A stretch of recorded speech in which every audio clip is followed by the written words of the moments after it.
Everyone, welcome back to Oz Mechanics channel. My name is Lauren, and if you want to learn 5 important things to check for before going on a long road trip, then keep on watching.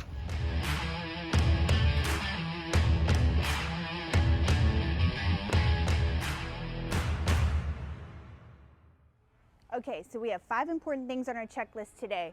Number 1, we want to check our tires. We want to check our tire pressure, there are no nails, and our tire thread. Number 2, we want to check our windshield wipers. We want to make sure there are no tears and that we have proper fluid. Number 3, we want to check our exterior lights. This includes brake lights, headlights, and turn signals. Number 4, we're going to check for oil leaks. This includes our transmission oil, engine oil, and coolant. And while we're at it, we're going to check our belt for any wear and tear. Last but not least, number 5, we're going to get an oil change.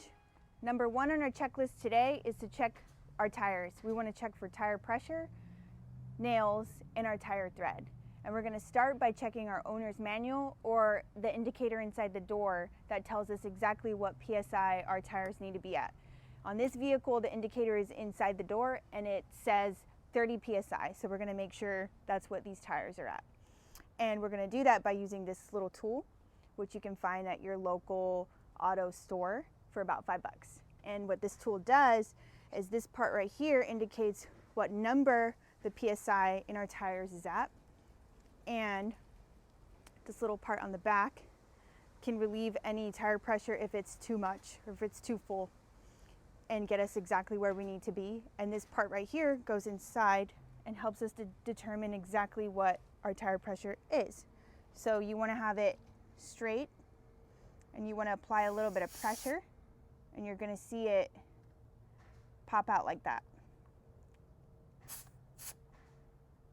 And you want to make sure it's straight and that you press it all the way so it indicates the exact number. And right here, we'll do it again.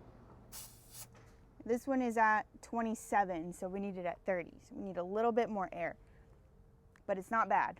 And now to fill up your tires with air, you're going to head on over to your nearest gas station with a tire pump, and you're going to grab this tool right here, and then you want to put it on top of the stem. You want to make sure there's no noise.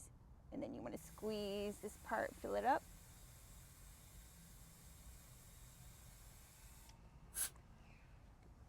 And then we're going to grab our tool right here and we're going to double check the PSI. We want to make sure it's at the level for your particular car. This one, as I mentioned before, is 30 PSI, so we're going to double check for that. And we are pretty much at 30.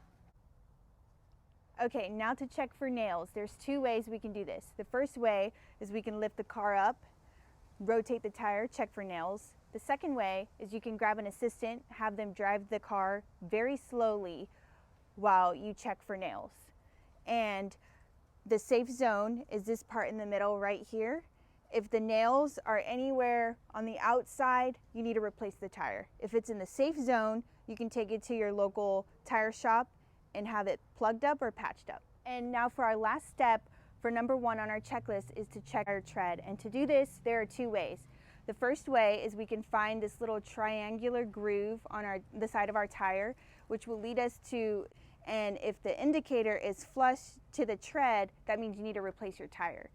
And the second way to check our tire tread is the penny trick. And to do this is to take an upside down penny, put it into the shallowest part of your tire, and you want to make sure Lincoln's hairline is pretty much covered up to his forehead, and if it is, that means you are good to continue to use your tires and you don't need to replace your tread just yet. And now you want to repeat all of these steps for number 1 on each of the tires on your car. Let's get to number 2 on our checklist and check our windshield wipers. Next on our checklist is windshield wipers and wiper operation, and to do this, we are going to grab our windshield wiper arm and we're going to go alongside of the blade and check for any wear and tear. And if there aren't any tears or nicks, then we are good to go. If there are, you want to replace your windshield wipers. And we're going to repeat this for the second windshield wiper. And now we're inside of the vehicle where we have a clear view of the windshield so we can test our wipers and our wiper fluid.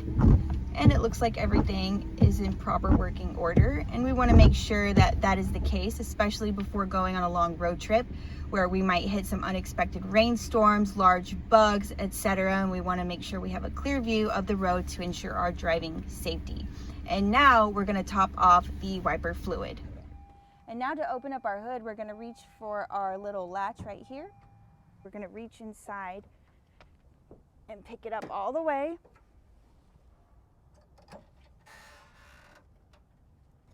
Okay, now that we have our hood open, we are going to search for our wiper fluid tank, and this is fairly simple because the lid will have indication of the windshield and the wiper. So here, it's right here. We're going to open up this little lid and we're going to top it off with the wiper fluid. And now that we're done with our windshield wipers, let's move on to number 3, our exterior lights. Okay, now for number 3, we're going to check our exterior lights, and we're going to start with our driver's side turn signal, and we can see that that's working, and our passenger side. That one's working as well. We're going to move on to our running lights to make sure those are working, and it's working. And now we're going to move on to our license plate light. That one's working as well. And we're going to end off with our brake light. That one's working as well. Now let's head on over to the front of the car and check our headlights. Okay, and now we're going to finish off step 3 with checking our low beams, high beams, and our turn signals in the front. And we're going to start with our low beams. Those are working. High beams, working as well. And our turn signals. And the reason why we want to make sure all our exterior lights are working, especially on a long road trip, is so that you don't get pulled over by a cop on the side of the roads if those aren't working. And you want to be able to see the road in front of you. Sometimes it's in the middle of nowhere and you might get hit with a storm, and we just want to make sure we're able to see everything clearly. And that leads us to our 4th step. We're going to check the engine compartment for leaks and our belt for any wear and tear. Okay, now for number 4 on our checklist, we're going to be checking for oil leaks. We're going to start right here with our engine compartment. We're going to look along this side right here, make sure there are no excessive leaks, and it looks like there aren't any. So we're going to move down to our coolant area right here. We're going to check our radiator hose for any swelling and or excessive leaks, and it looks like there isn't any as well. And then we're going to move on to our radiator cap, where we're going to check for our coolant fluid. And you want to make sure you don't open this cap until the car is completely cooled down, because it can be dangerous and very hot. And if this needs to be topped off, we'll go ahead and do that. And now we're going to move to our belt. We want to make sure there's no excessive wear and tear, and right here we have a perfect example of just that, excessive wear and tear. We have some tears right here, and you can see the where all the ridges are completely separated. You want them to be a little closer together, and our belt doesn't have any of these issues, so we'll go ahead and leave that the way it is. And if your belt looks like this, it needs to be replaced. Okay, and then lastly, this brings us to number 5 on our checklist, where we're going to do our oil change. Okay, now for our final step on our checklist, oil change. Now there are 2 ways we can do this. One way, you can take it to your local mechanic or auto shop and have them change the oil for you, or we can do it ourselves. Now remember, safety first. We're going to block this tire off right here, and we're going to make sure our emergency brake is on. Okay, so now that we have our tire blocked off, now we're going to lift the vehicle, and we're going to use this floor jack right here, and we're going to make sure that the end part is right between the lip of the car. And we're just going to jack it up like this. And then we're going to use our jack stand to ensure that placement.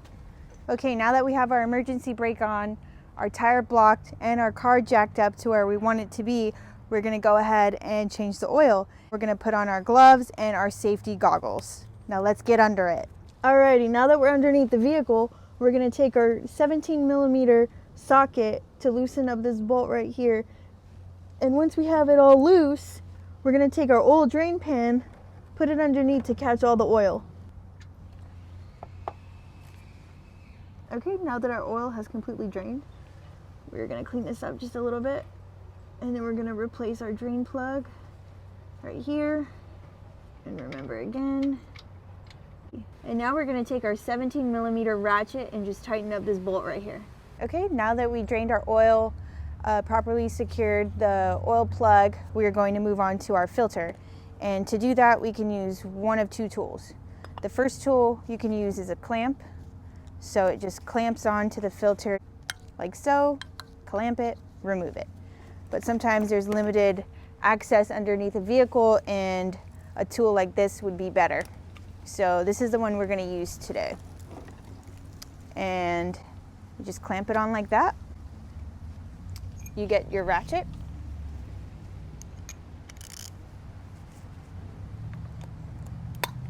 And there you go. You remove it. And of course, always remember righty-tighty, lefty-loosey.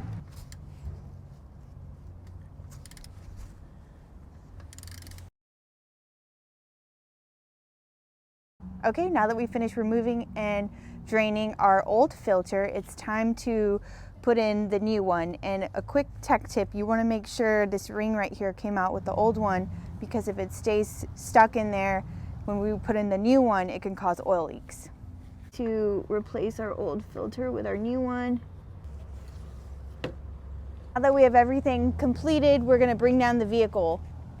We're just going to give this a little turn and boom. Okay, now that everything else is complete, we're going to fill up the engine. You can start by checking your owner's manual to see how much oil to put in your engine, and check the cap right here to see what oil your car will take.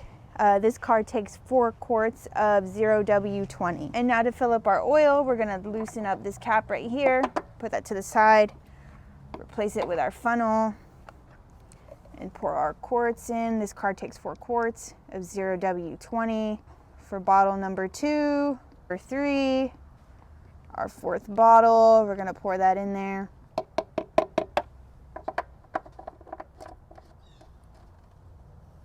Now that we finished pouring our oil into the engine, we're going to just verify that it's at a proper level. We're gonna do this by turning the car on a little bit, just to circulate that oil. We're gonna turn the car off. We're gonna grab our dipstick right here. Give it a quick swipe. We're gonna put it back in. Grab it back out again and make sure that the oil is on the indicator right here. And it is, so that means our oil is at a proper level. Okay, that completes our video. I hope you guys enjoyed it, and I hope you guys learned about 5 important things to check before you go on a long road trip. If you guys enjoyed the video, like, subscribe, and leave a comment below if you want to see me more on Oz Mechanics channel. Thank you. Or before going on a long road trip, then keep on watching.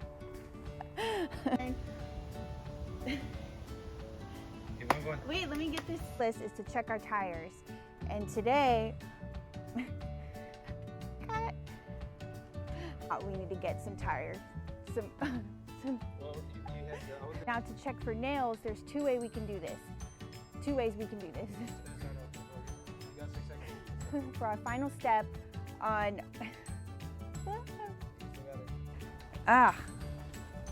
You're almost done. Think about it. The 5 checkpoint. Oh God, I'm done. I don't want to do this anymore.